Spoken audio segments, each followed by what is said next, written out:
Bienvenidos y muy buenas tardes, noches, depende de dónde estamos. Vamos a continuar nuestro estudio en el libro de Oseas. Hoy estamos en el capítulo 11, pero como hacemos cada semana, vamos a tomar unos momentitos para ponernos al día para los que no han estado con nosotros todo este tiempo. Acordémonos que Oseas profetiza un largo tiempo. Su ministerio duró entre 25 y 60 años quizás.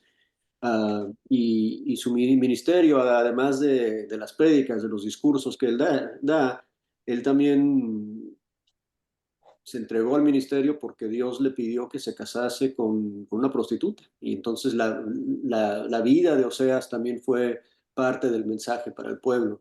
Una metáfora, pues, para lo que Dios quería hacerle entender al pueblo. Y eso se explica en los primeros tres capítulos solamente, cuando habla de Oseas y su esposa Gomer y los tres hijos que ella tiene, y sus nombres y sus significados. Todo eso se detalla solamente en los primeros tres versículos. Y después en el capítulo 4, perdón, los primeros tres capítulos.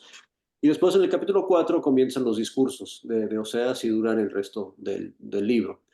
Creo que hice esto la semana pasada, pero voy a seleccionar un versículo de cada capítulo que hemos visto hasta ahorita para repasar lo que hemos visto. En el capítulo 1, me gusta mucho lo que dice ahí el versículo 7, cuando Dios está en medio de hablar del juicio y del castigo que Él va a dar. Acordémonos siempre que Oseas no es un libro solamente de juicio y de condenación, pero es un libro de esperanza. Y Él dice ahí en el capítulo 1, versículo 7, que Dios va a salvar al pueblo, dice, y los salvaré por Jehová su Dios, no los salvaré con arco, ni con espada, ni con batalla, ni con caballos, ni con jinetes, les va a salvar con Él y por Él. Lo que les va a salvar va a ser su relación con Él. Y Él describe eso en el capítulo 2, versículo 19 y 20, cuando dice, te desposaré conmigo para siempre, y te desposaré conmigo en justicia, en juicio, en benignidad, en misericordia, y te desposaré conmigo en fidelidad, y conocerás a Jehová. Lo que Dios quiere hacer con su pueblo es darse a conocer a ellos otra vez, para que ellos puedan regresar a ser quienes deben de ser. Um, por eso dice al final del capítulo 3 que después volverán los hijos de Israel y buscarán a Jehová su Dios y a David su rey, y temerán a Jehová y a su bondad en el fin de los días. Pero llegamos al 4 cuando empiezan los discursos, y él dice ahí claramente que cuando él ve a su pueblo, cuando él evalúa a su pueblo, capítulo 4, versículo 1, él no ve fidelidad. Dice, escuchad la palabra del Señor, hijos de Israel, porque el Señor tiene esta queja contra los habitantes de la tierra. No hay fidelidad, no hay misericordia y no hay conocimiento de Dios en la tierra. Las mismas cosas que Él dice que Él va a tener con ellos en el 2, 19 y 20, cuando Él les ve a ellos, Él no ve esas cosas. Por eso el 4:6, mi pueblo es destruido por falta de conocimiento. Ellos no conocen a Dios, no se conocen a ellos mismos y por eso no están siendo las personas que deben ser. Llegamos al capítulo 5 y, y Dios es cuando les dice de que después de castigarles, Él va, el versículo 15 del 5, voy a volver a mi lugar hasta que reconozcan su pecado, busquen mi rostro y en su angustia me busquen a mí. Dios, así como en la parábola del hijo pródigo, el papá se queda en casa esperando que el hijo vuelva. Es lo que Dios va a hacer con este pueblo. El pueblo finge que va a regresar a él en el capítulo 6, versículo 1. Dicen, venid, volvamos a Jehová, porque él arrebató y nos curará, hirió y nos vendrá. Y dice el versículo 4, ¿qué haré contigo, Efraín? ¿Qué haré contigo, Judá? La piedad vuestra es como nube de la mañana. O sea, no les cree cuando dicen que van a volver a ellos, porque no son sinceros. No están sinceramente, honestamente buscándole a Él. Entonces en el 7 les dice, versículo 8, me encanta este versículo, dice, se mezcla con las naciones, Efraín es como una torta no volteada. Y hablamos de esa imagen de una tortilla, un pastel, lo que sea, una arepa en la hornilla, que si no la volteas, se va a quemar. Y este pueblo no se voltea y aunque están haciendo cambios, aunque están ajustando su camino, dice el último versículo del 7, que voltean, pero no hacia el Altísimo. O sea, no están arrepintiéndose por completo. Y lo que eso significa, y lo que hemos observado a través de estos estudios, es que el pueblo, a la vez que está, bueno, la idolatría del pueblo, el espíritu de fornicación se manifiesta en ellos con su infidelidad hacia Dios, ¿verdad? Su idolatría específicamente, pero hay muchas otras cosas que ellos están haciendo para no confiar en Dios. Y cuando él dice que se voltean, pero no hacia el Altísimo, es porque dejan de confiar en sus ídolos, pero empiezan a confiar en sus príncipes, y después dejan de confiar en sus príncipes y empiezan a confiar en las naciones vecinas, y después dejan de confiar en las naciones vecinas y empiezan a confiar en sus ciudades fortificadas. Y todo esto es para no confiar en Dios, porque no conocen a Dios y no quieren volver a Él. Um, por eso en el capítulo 8, versículo 7, dice, sembraron el viento y van a cegar el torbellino. O sea, todas estas cosas donde están depositando su confianza van a terminar explotando en sus caras y les va a ir mal con todas esas cosas en las cuales están confiando. En el capítulo 9,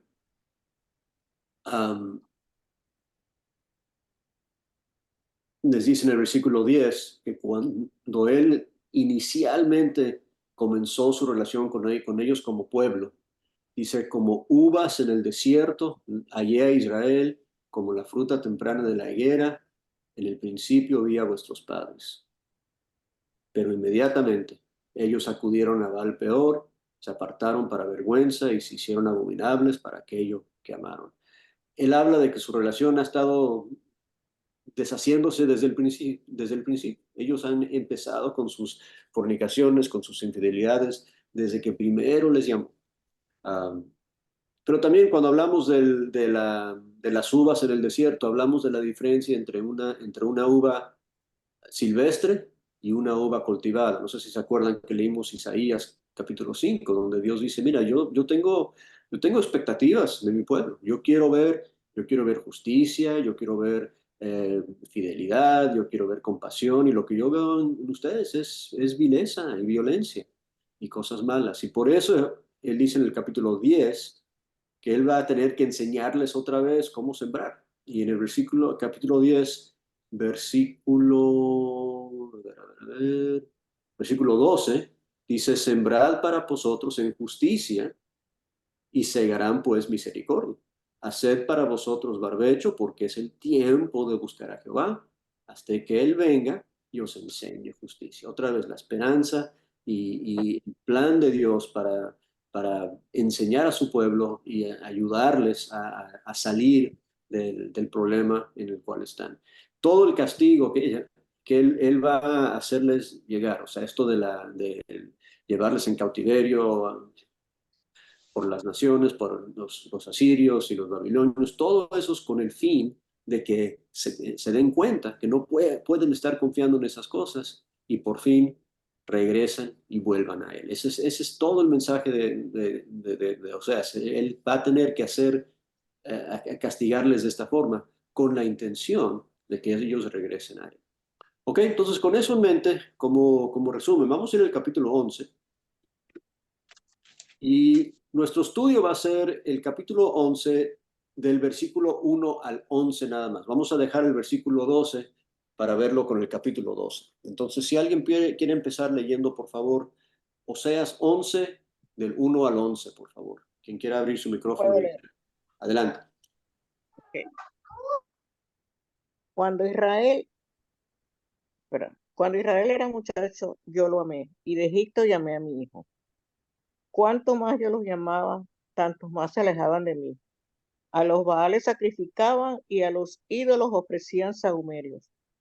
Yo con todo eso enseñaba a andar al mismo Efraín, tomándole de los brazos, y no conoció que yo le cuidaba. Con cuerdas humanas lo atraje, con cuerdas de amor, y fui para ellos como los que alzan el yugo de sobre su cerviz, y puse delante de ellos la comida. No volverá a tierra de Egipto, sino que el asirio mismo será su rey, porque no se quisieron convertir. Caerá espada sobre sus ciudades y consumirá sus aldeas. Las consumirá a causa de sus propios consejos. Entre tanto, mi pueblo está adherido a la rebelión contra mí. Aunque me llaman el Altísimo, ninguno absolutamente me quiere enaltecer. ¿Cómo podré abandonarte, oh Efraín? ¿Te entregaré yo, Israel? ¿Cómo podré yo hacerte como Atma o ponerte como Seboín? Mi corazón se conmueve dentro de mí, se inflama toda mi compasión. No ejecutaré el ardor de mi ira, ni volveré para destruir a Efraín, porque Dios soy y no hombre, el santo en medio de ti, y no entraré en la ciudad. En pos de Jehová caminarán, él rugirá como león, rugirá, y los hijos vendrán temblando desde el occidente. Como ave acudirán velozmente de Egipto y de la tierra de Asiria como paloma, y los haré habitar en sus casas, dice Jehová. Me rodeó Efraín de mentira y la casa de Israel de engaño. Judá aún gobierna con Dios y es fiel con los santos. Ok, bueno, y como dije ahí, el versículo 2 lo vamos a dejar para la semana que entra para verlo con el capítulo 12. Bueno, dense cuenta con qué ternura comienza el capítulo aquí. Mira cómo le habla Dios a su pueblo. Cuando Israel era muchacho, yo le amé. De Egipto llamé a mi hijo. Versículo 3, le enseñé a caminar, tomándole de los brazos. Esa imagen de cuando tú estás enseñando a un chiquito de 1 año cómo caminar, cómo le tienes que sostener los brazos mientras da sus primeros pasos. Eso es lo que Dios está manifestando a su pueblo, esa ternura, ese cariño con el cual Él los llamó y los cuidó y los educó y los entrenó. Estas frases que usan en el versículo 4 con cuerdas humanas y cuerdas de amor, o sea, esos lazos que Dios usa para, para amar y atraer a su pueblo. Y hay una cadena, un hilo en este capítulo en particular, eh, en cuanto al llamamiento. ¿Ok? Acuérdense que el versículo 11, digo, el capítulo 11 empieza hablando de que cuando eran muchachos Él los llama de Egipto. Eso se está refiriendo a la infancia o a la juventud de este pueblo, ¿verdad? Acuérdense que los israelitas, descendientes de Jacob, ¿verdad? Al final de Génesis, la familia se va a vivir a Egipto porque José provee para ellos, ¿verdad? Y consigue que el faraón les dé un lugar y les dé comida y todo eso. Entonces, cuando llegan ahí a Egipto, son 70 personas, o son los 12 hijos, sus esposas, sus hijos, Jacob, sus nietos, sus bisnietos, son 70 personas. Pero durante su estadía en Egipto, esa familia extendida se convierte en una nación. Y ellos claman a Dios y Dios viene y los saca de Egipto. Ese es el libro de Éxodo. Eso es cuando Dios levanta a Moisés y lo saca de Egipto. Pero él describe eso como llamar a su hijo para sacarlo de donde está, ¿verdad? Yo los llamé y los saqué de Egipto. Entonces todo eso describe cómo Dios saca al pueblo de Egipto y conocemos la historia de las 10 plagas y el partir el Mar Rojo y los 40 años en el desierto. Y, y como ya describió la semana pasada, ¿verdad?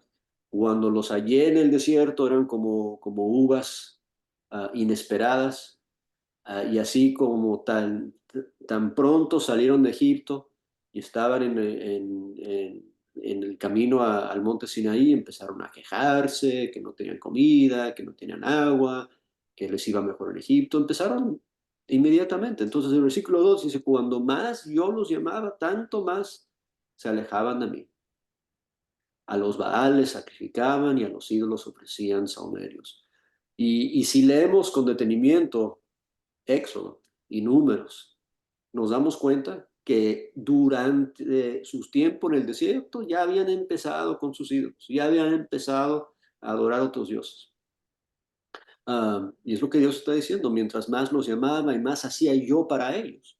O sea, fíjate cómo cuidaba Dios de ellos en el desierto. O sea, su calzada no se acababa, tenían siempre comida, tenían siempre la guía de la nube y el pilar de fuego y todo eso. Igual, Él seguía haciendo para ellos, Él seguía proveyendo para ellos y ellos se alejaban más y más. Mientras más les llamaba, más se alejaban de mí.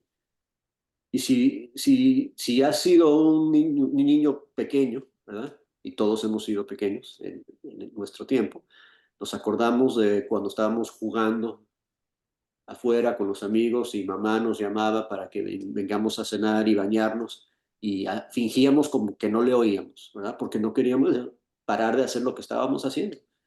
Vicente, ya es hora de entrar, ya es hora de parar de jugar, y no, yo me hacía tonto, ¿verdad? Y mientras más le llamaba el versículo 2 más se alejaban de mí, ¿verdad? Y es lo que Dios está describiendo con su pueblo, se portaron clásico como niños malcriados.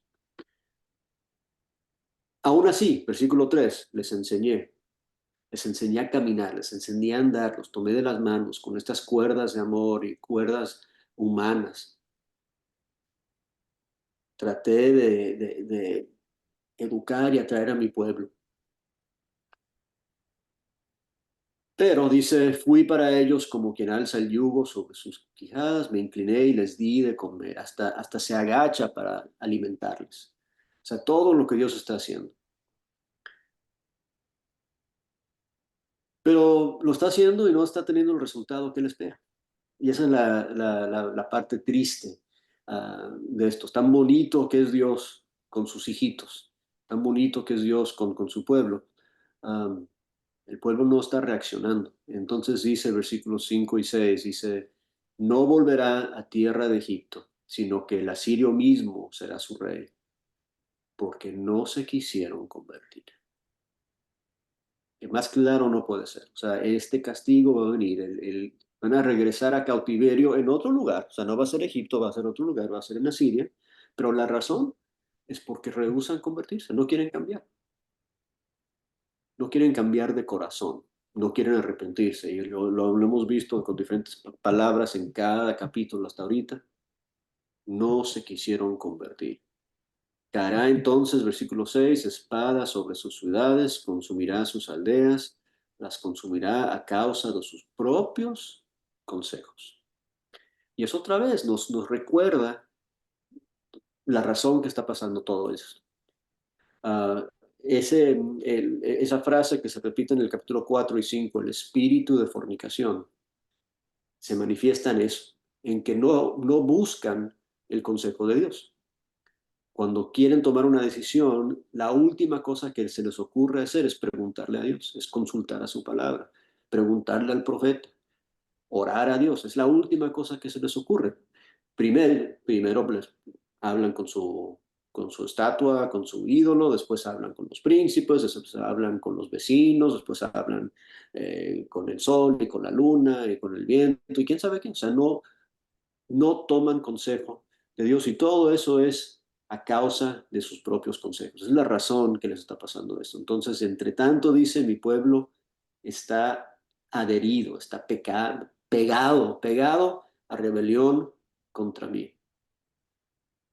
Y aquí dice algo interesante, dice, aunque me llaman el Altísimo, ninguno absolutamente me quiere enaltecer. La Biblia de las Américas dice, lo llaman para que se vuelva al Altísimo, pero ninguno le exalta. Y yo me pregunto si quizás nosotros somos también culpables de exactamente eso mismo. ¿Verdad? Esa tendencia de decir que Dios es bueno, decir que Dios es grande, decir que seguimos a Dios y que Dios es nuestro Dios, decir que Dios es el Altísimo, pero que nuestras acciones y con nuestro comportamiento y que la forma que nos conducimos realmente no exalta y no alaba a Dios. Tenemos que acordarnos lo que nos dice el Nuevo Testamento, por ejemplo, que somos creados, Efesios, estoy pensando en Efesios capítulo 1 y 2, ¿verdad? Que somos creados para alabanza de su gloria. Y después dice que somos creados para hacer buenas obras, ¿verdad? Entonces, ¿cómo es que exaltamos a Dios? Y la cosa es que no es solamente con nuestras palabras. Exaltamos a Dios con nuestras acciones, con nuestras vidas de compromiso, con las cosas que hacemos. Y este pueblo quizás decía, Dios es el Altísimo, pero vivían como que si Dios no importaba. Vivían sin hacerle caso a Dios. O sea, si Dios es el Altísimo, ¿por qué no le preguntas cuando tienes una duda? Si Dios es el Altísimo, ¿por qué no haces lo que Él te manda que hagas cuando necesitas saber qué hacer? Entonces, no vale decir Dios es alto y Dios es inteligente y Dios es sabio y Dios conoce todo y nunca hacerle caso a Dios. Y por eso digo que quizás tenemos que tomar esto como una advertencia para nosotros, ¿verdad? De tener cuidado, de no simplemente ser personas que dicen que Dios es bueno y que Dios es sabio y que Dios es poderoso y que Dios es alto, sin respaldarlo con nuestro compromiso, nuestra sujeción, nuestra obediencia a Él.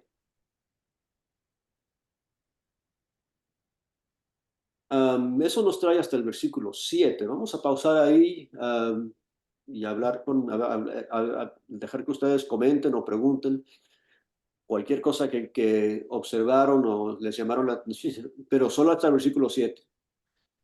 No me digan de nada después del 7, del 1 al 7 que ven ahí que les llama la atención.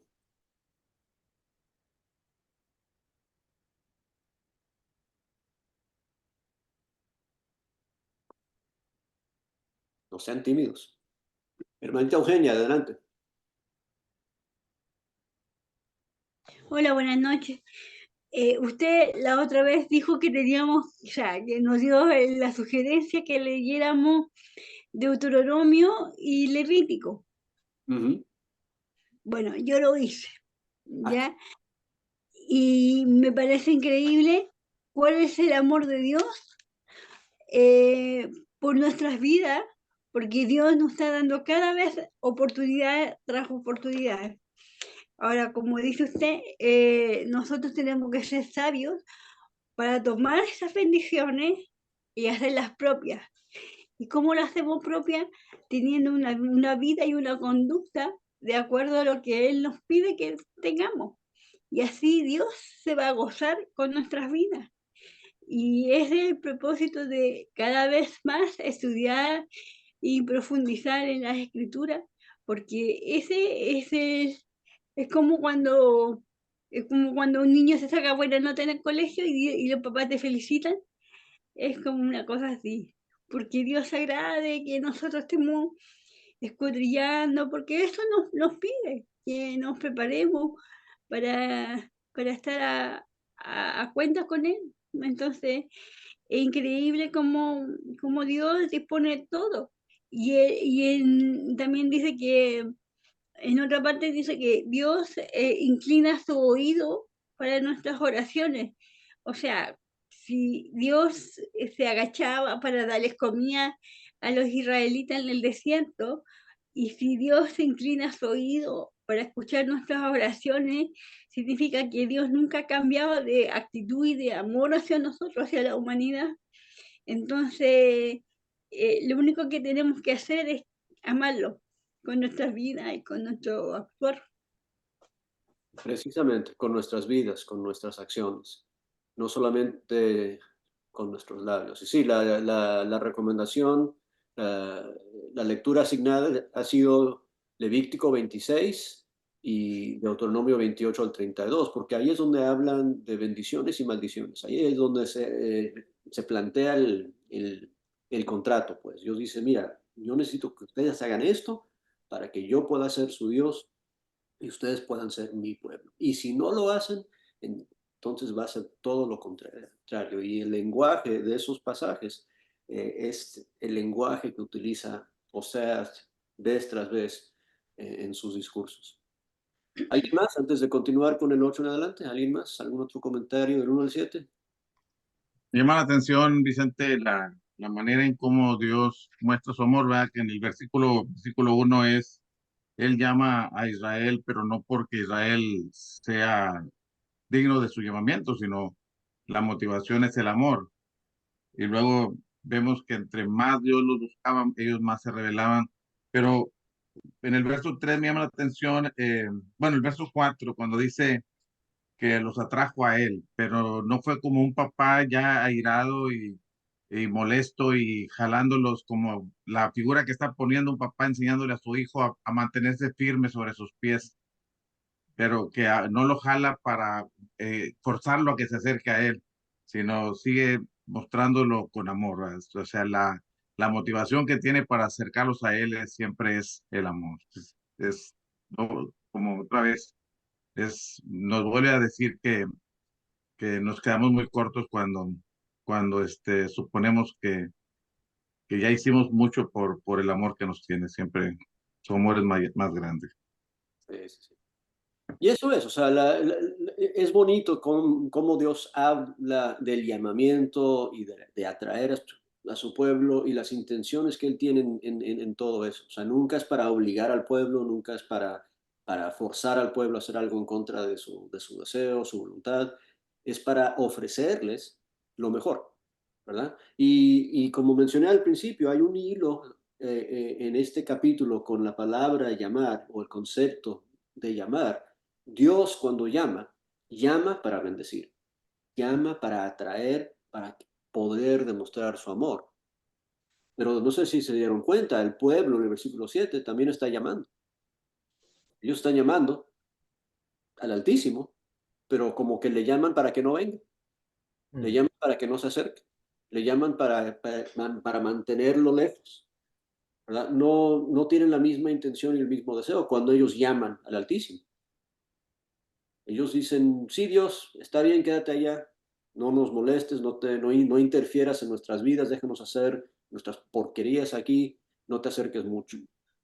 Se llaman de diferente forma de que Dios llama. Y al final del capítulo vamos a ver cómo Dios va a llamar otra vez. ¿Alguien más? Sí, a mí me impresiona la paciencia que tiene Dios y siempre me ha impresionado eso.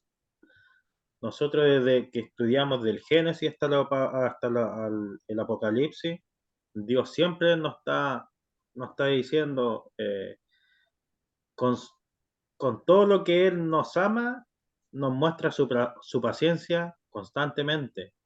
A su pueblo se la mostró siempre.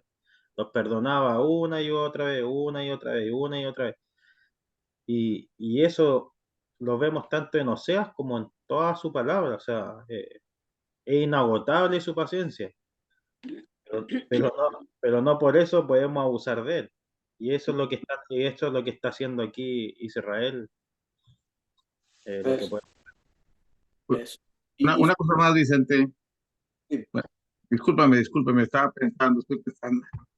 Una cosa más, hermano, que aunque va a haber juicio contra el pueblo de Israel, porque se lo ganaron a pulso, pero con todo eso podemos ver otra vez el corazón de Dios herido de pensar que por qué tiene que pasarles eso. O sea, Dios no se satisface en la disciplina, en la reprensión contra su pueblo, sino las preguntas que hace en el versículo 8. Y tú me dijiste que está el 7, pero no podía evitar.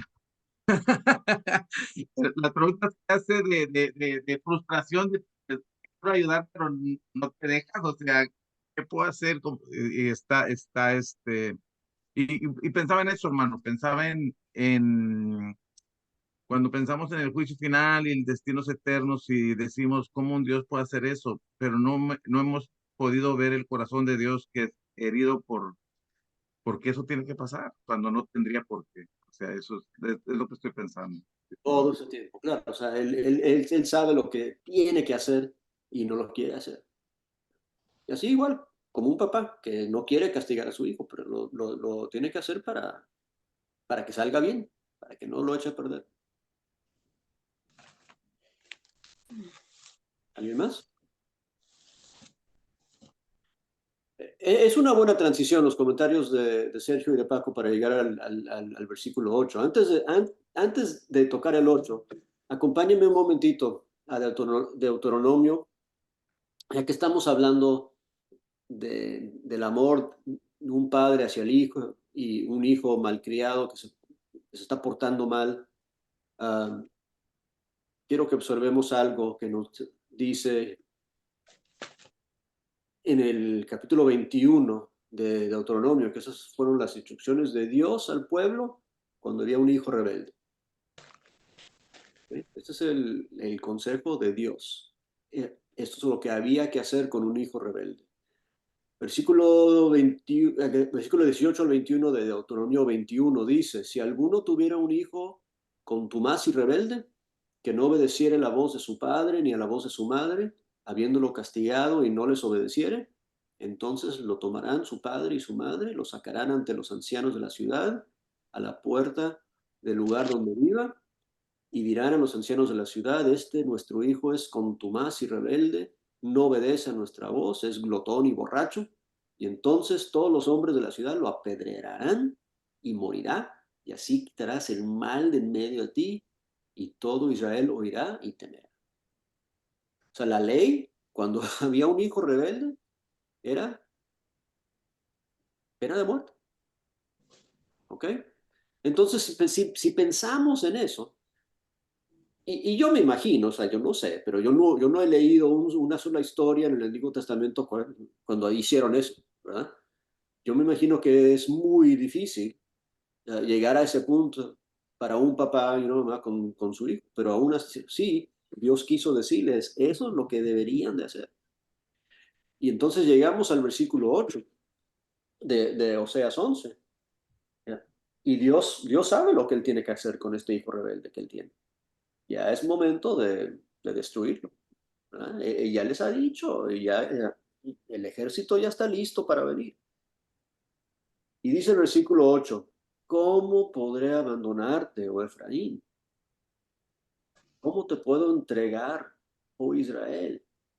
¿Cómo puedo hacerte como Adma y ponerte como Zeboín? Mi corazón se conmueve dentro de mí y se calienta mi compasión.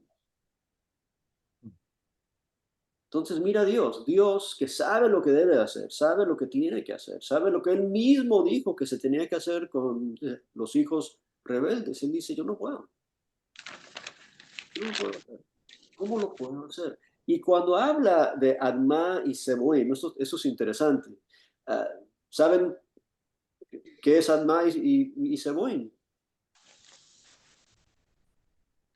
Si les digo Sodoma y Gomorra, sí saben de lo que hablo, ¿verdad? Pues Adma y Zeboim eran dos ciudades que estaban al lado de Sodoma y Gomorra. Entonces imagínate, peor que Sodoma y Gomorra es quedar como Adma y Zeboim, porque por lo menos Sodoma y Gomorra la gente sabe quiénes son, pero Adma y Zeboim la gente ni sabe quiénes son, ¿verdad?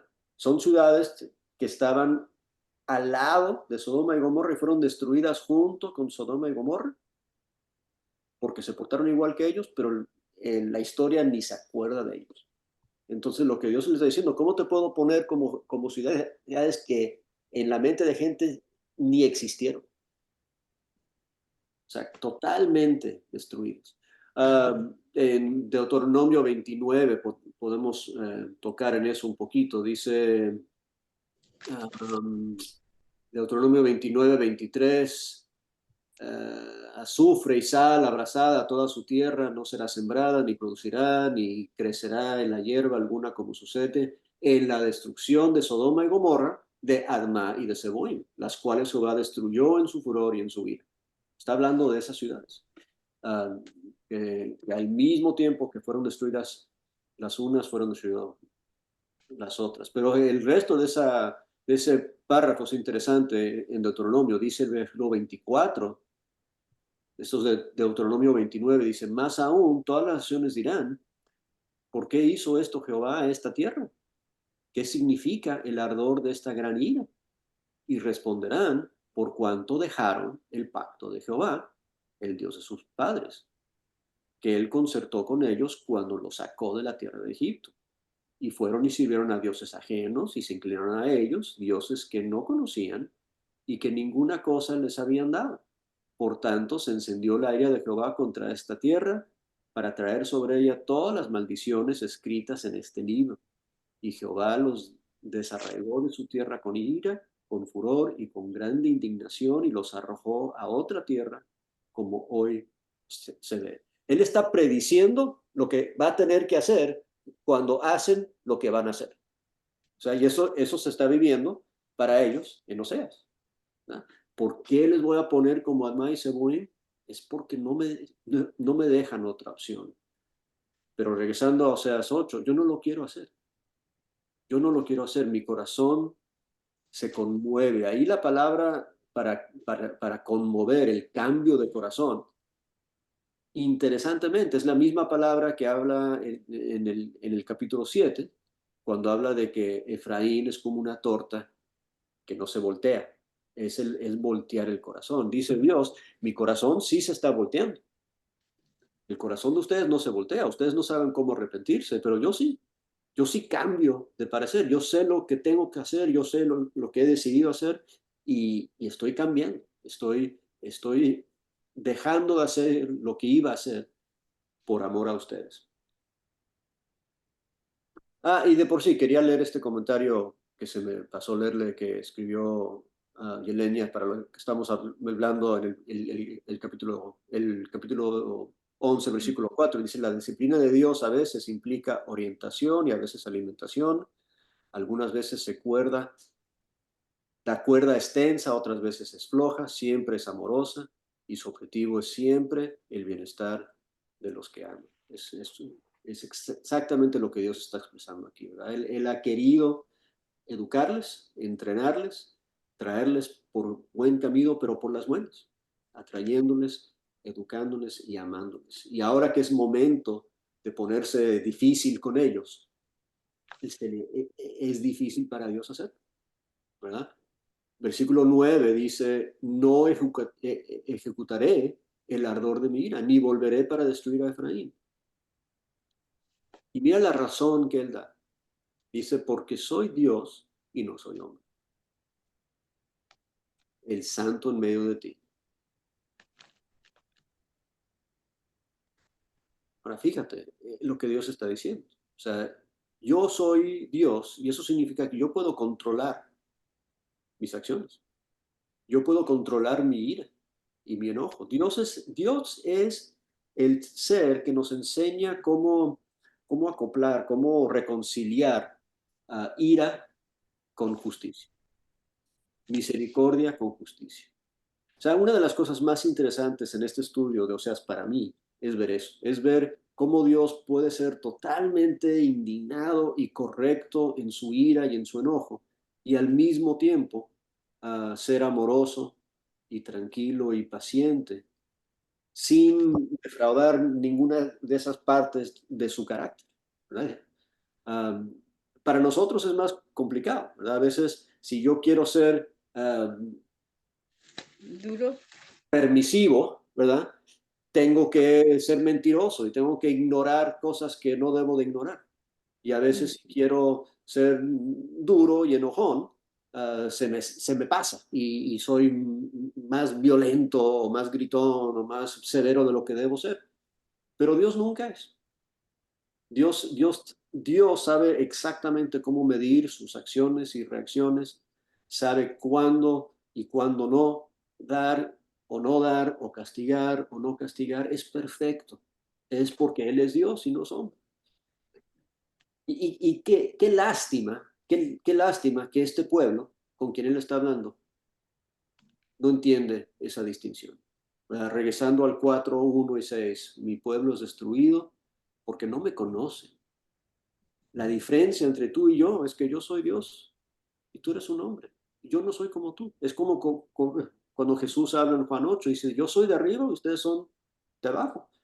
Tenemos otro origen, somos distintos tú y yo.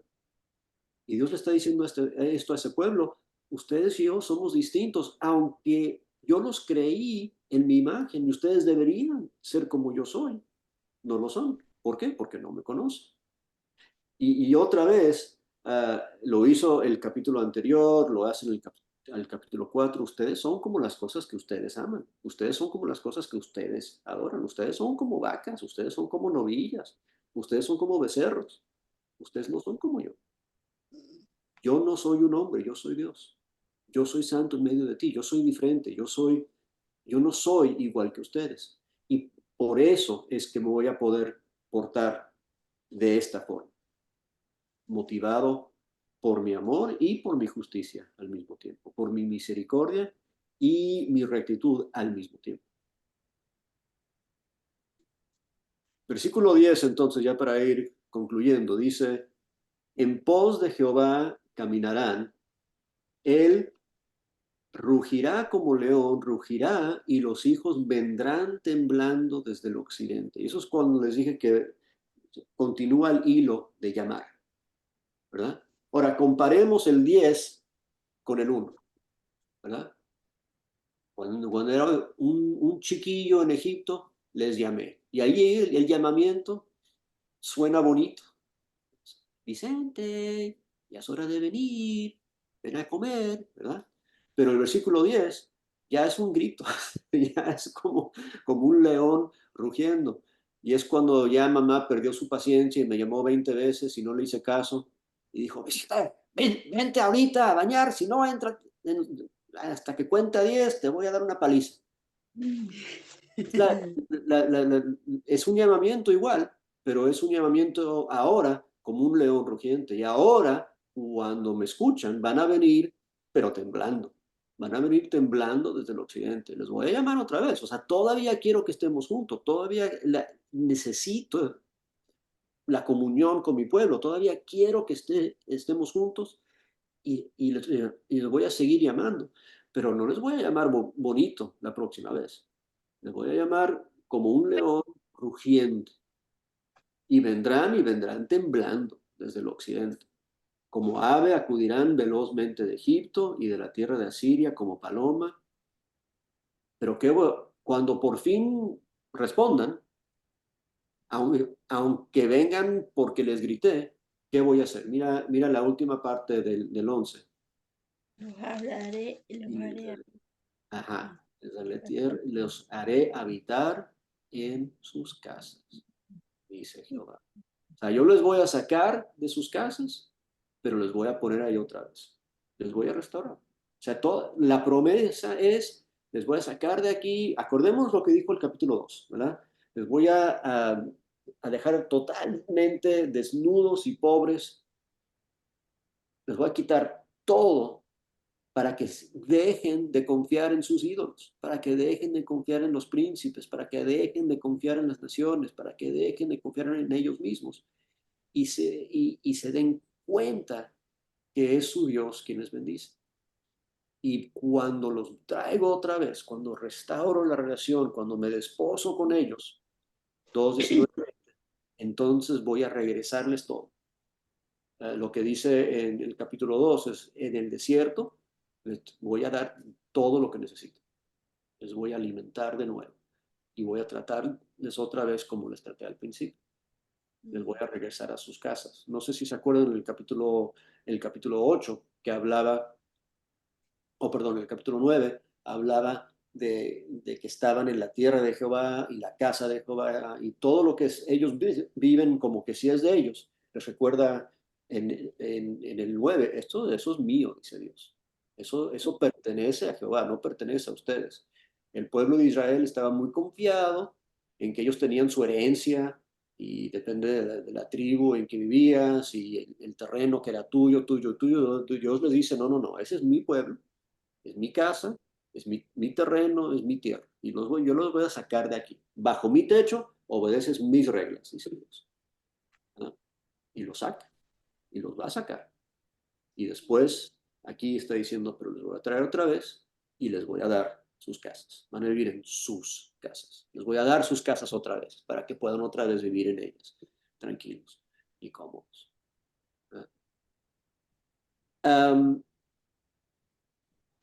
Tengo dos lecturas para concluir. Una es Jeremías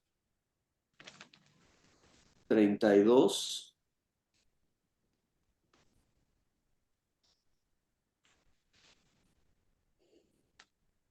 Del 36 al 41.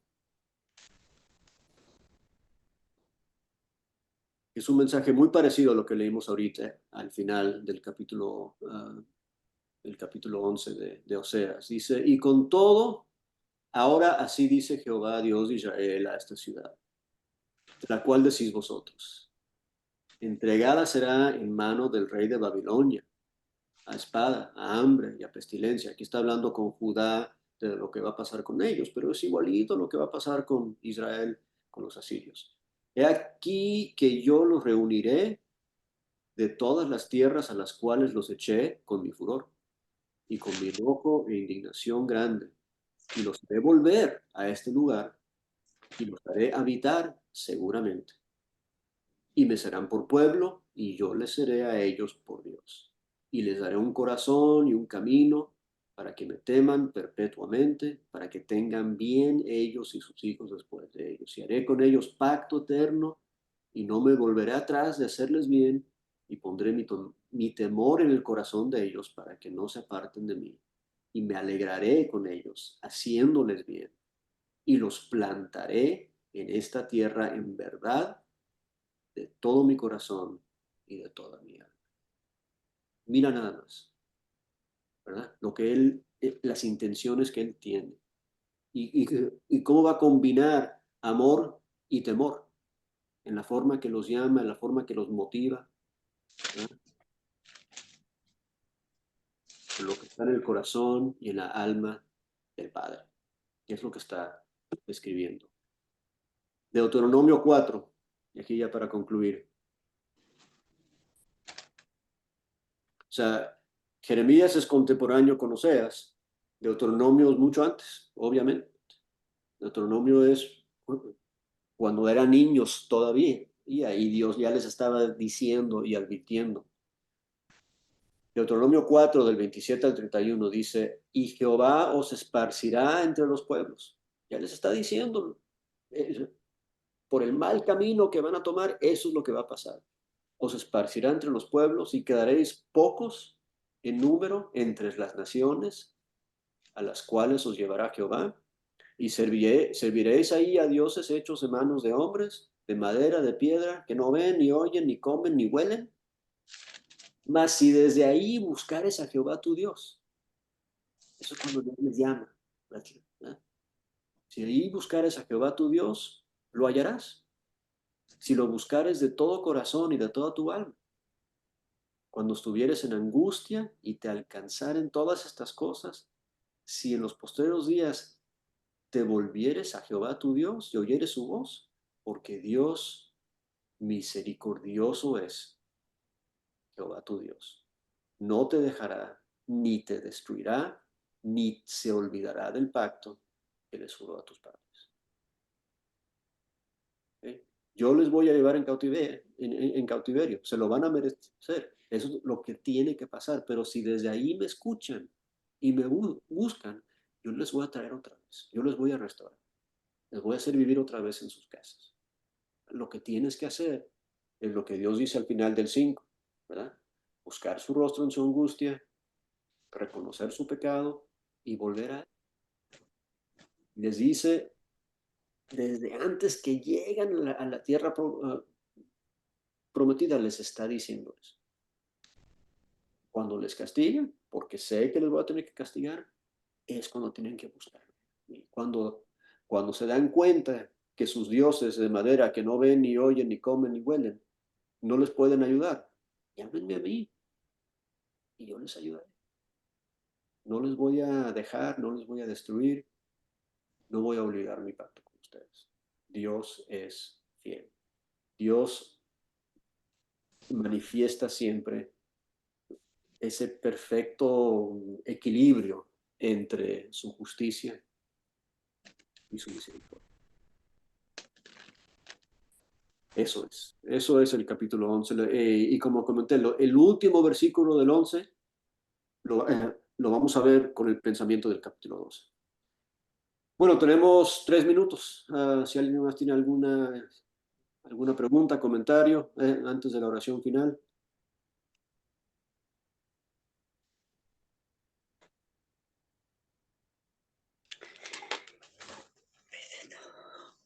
Si no, le voy a pedir a mi hermano Beto que nos dirija en oración, por favor.